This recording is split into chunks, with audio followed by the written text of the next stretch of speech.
So what is gameplay anyway? That really can range from how you move, how you play, how combat works, how social interaction works, really nearly anything.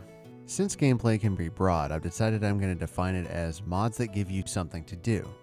That is to say, mods that allow you to do new things, and mods that make the things you can do better. And I don't mean as narrow as quest mods. I'm talking about things like movement and combat.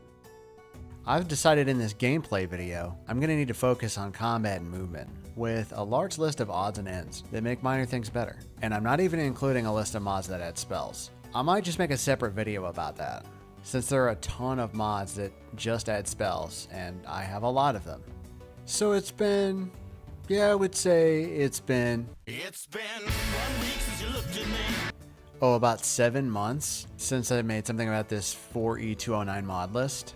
I reached a place where I felt like I had covered all the towns and cities and was just happily enjoying the fruits of my labor. But no more. No more fruits. It's time to crack open this coconut and show you the meat inside my game that takes Skyrim, the classic vanilla game we all love, and adds dynamic combat, better traversal, better movement, new animations, and essentially you'll see Skyrim is an all-consuming game engine that can absorb mechanics from all other games into its biomass, so you never have to stop playing it. Now before I get into the specifics, I need to talk about the biggest pillars holding this thing up. These are like the base level requirements for a lot of mods. You know, the little drop-down menu on Nexus that so many people ignore and then go to the comments and are like, what happened? When they don't fulfill all the requirements. Nemesis or Pandora. These allow you to add new behaviors to the game, which lets you add new animations to the game that weren't previously there. Pandora is still one of my most popular videos. It's fast, it's sleek, and it works with pretty much any mod that requires Pandora, Nemesis, or Finesse. Nemesis is slower, but it works for almost everything and it's stable. Don't use Finesse. It was revolutionary for its time, but now it's outdated. Some of the best examples of the uses for Pandora and Nemesis are Paraglider ONE, which is the most feature-deep version of what is essentially a fully working port of Breath of the Wild's Paraglider in Skyrim. It also includes a Telvanni lantern, which I use for Nyreen and Modzi, and a Witch's Broom, which could be interesting, and a Levitation Gem, which I use for young Damien. Good for mages unable to fly for real yet. And really Skyrim is so vertical, not as vertical as Breath of the Wild, not nearly as vertical as Tears of the Kingdom. It feels like the mod fits like a glove. Everglades Animated Traversal is a Pandora/Nemesis mod that allows you to climb some things, clearly marked by a little white marker. Skyclimb was an advancement on that, which allows you to climb anything. Once upon a time, I was so amazed about the ability to climb anything in Skyrim, I made a standalone video about it. You can even climb mountains by spamming Skyclimb. SkyParkour is yet another advancement on the formula, which has different behaviors based on different heights, allows you to actually do parkour, Assassin's Creed or Mirror's Edge style, and actually has a wall grab. When you jump at a wall and can grab on, like a modern action RPG, you do. Think Dragon's Dogma. Open Animation Replacer allows you to switch out animations for different ones, given certain conditions. This is a very powerful tool because it can substitute multiple animations for those conditions. With stances, for example, you can have many different movesets for the same weapon, or you can create a system in which every 30 skill levels or so, your character gets a new moveset that's much better as they improve in their skill. These are just examples though. You can have separate idols for females and males with the random condition so you don't see the same one twice, new running animations, different running animations if you're wearing heavy armor or low health and stamina, and the possibilities are practically endless. Just do a search for Open Animation Replacer Skyrim and you'll get hundreds of options, none of which take ESP slots. Also keep in mind, anything that has DAR or Dynamic Animation Replacer as a requirement also accepts OR. Here are some examples.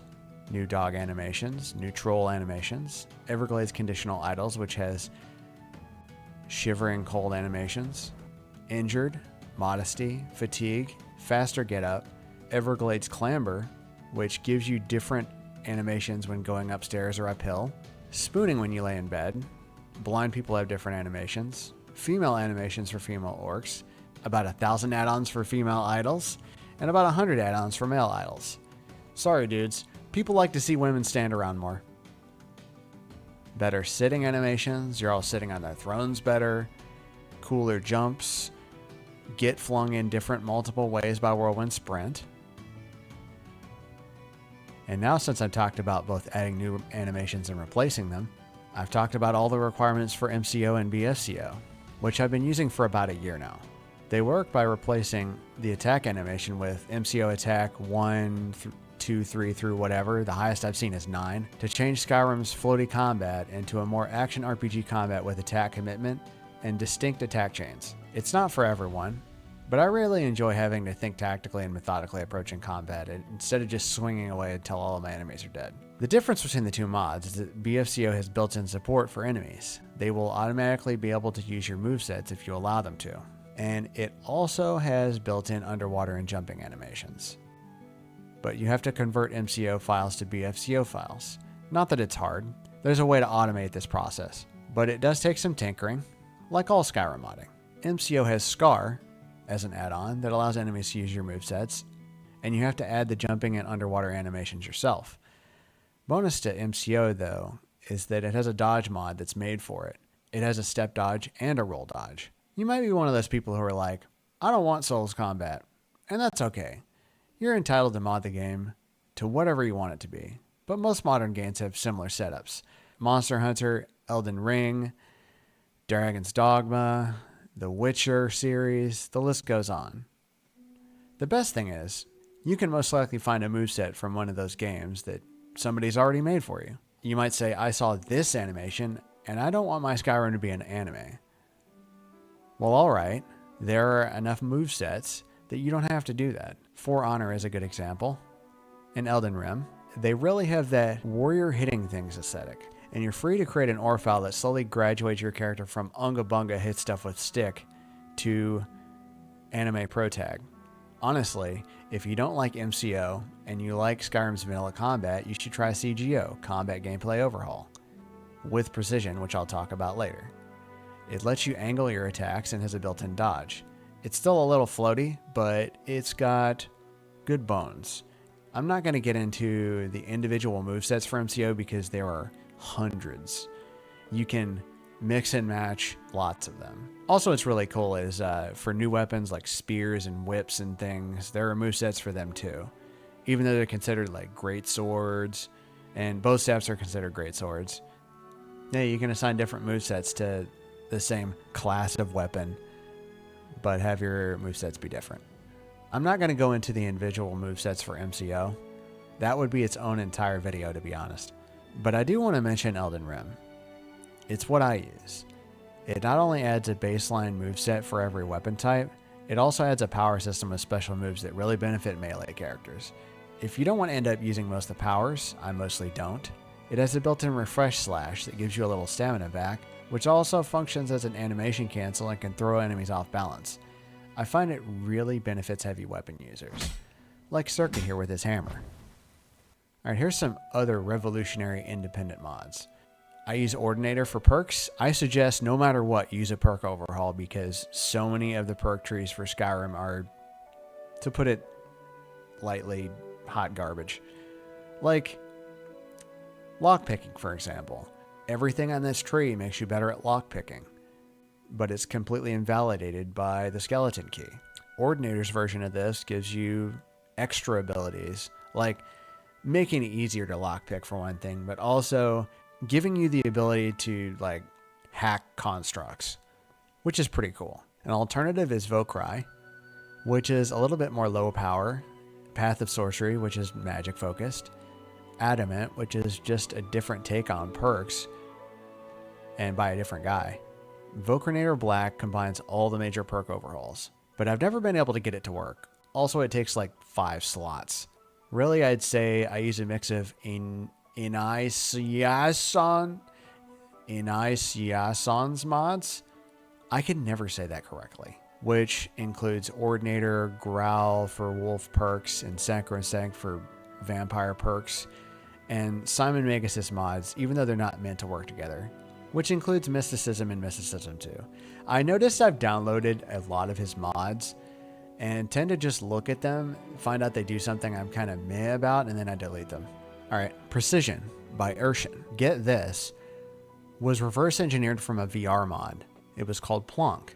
It transformed Skyrim VR into an actual VR game. Hey, I was talking to you. Oh, I can't stay mad at you, so-and-so. Brynjolf, buddy. Nobody wants to buy your snake oil. I like the cut of your jib. In, I guess, vanilla Skyrim VR, you would just, press the button on your VR controller and you would swing your weapon instead of, in an actual VR game where you're swinging your arms around and your arms actually do what they're supposed to. Plank was a mod that did this. Caused you to be able to actually pick up objects and manipulate things.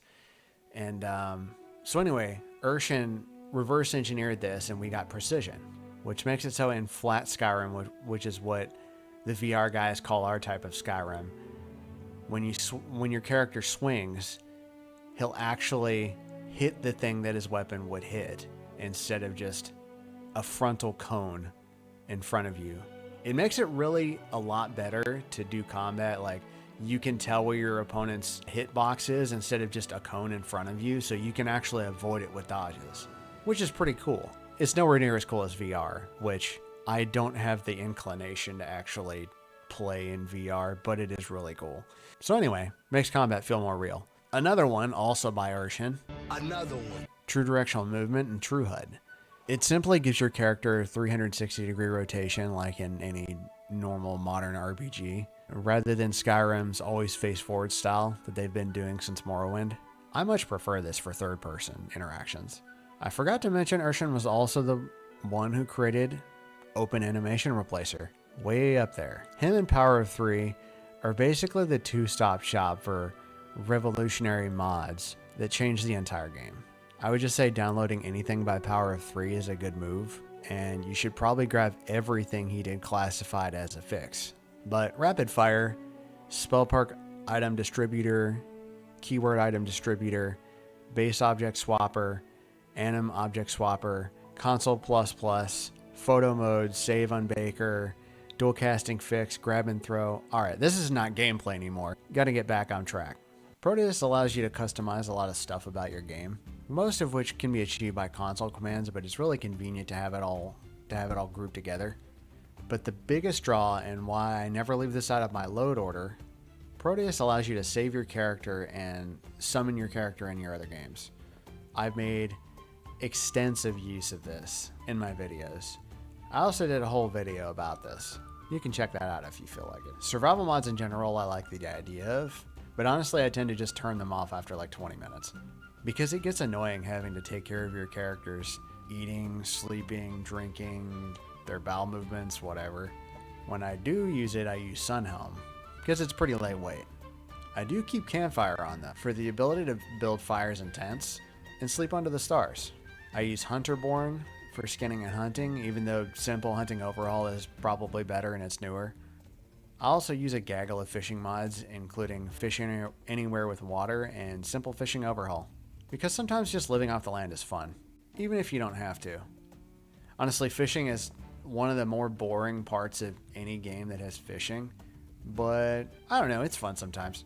Custom skill menu allows you to add more perk trees than the normal skill perks, the vampire perks, or the wolfie perks, which I mainly use for hand-to-hand and unarmored. There's also a bunch of them I have that I don't actually use, like the explorer perk tree for Legacy of the Dragonborn. Hey, this is just me on a different day. I decided to add a stealth section. I do realize stealth is a part of gameplay, so I'm going to give you a few mods from it as well. Sneak Tools, which I've had in my load order for years, got a bunch of big updates I was unaware of. But essentially it gives you access to face masks that you can use to avoid getting bounties when you commit crimes. And also it modifies the vanilla masks and hoods to work that way too. It gives you specialty arrows for better thieving. You can extinguish torches with water arrows to steal. At night. But no, it's harder to detect you. At night. Noise arrows can be used to distract. Oil arrows drop a pool of oil on impact, which lets you set stuff on fire. Rope arrows give you a climbable rope, which is kind of janky. works sometimes for scaling high walls. In the same vein as the Mask of Sneak tools, Master of Disguise allows you to dress up as members of other factions. He'll blend in, disappear, you'll never see him again. Dynamic weather and time-based detection, synergistic with the above, gives enemies slightly increased detection in sunny daytime weather, which tends to make stealth a little more reasonable at low to mid levels, and gives enemies worse detection during rain, snow, fog, and nighttime. Vanilla Skyrim has a big eyeball saying whether or not you're detected. Detection meter gives you little reticles in your vision that tell you where the people who are looking for you are.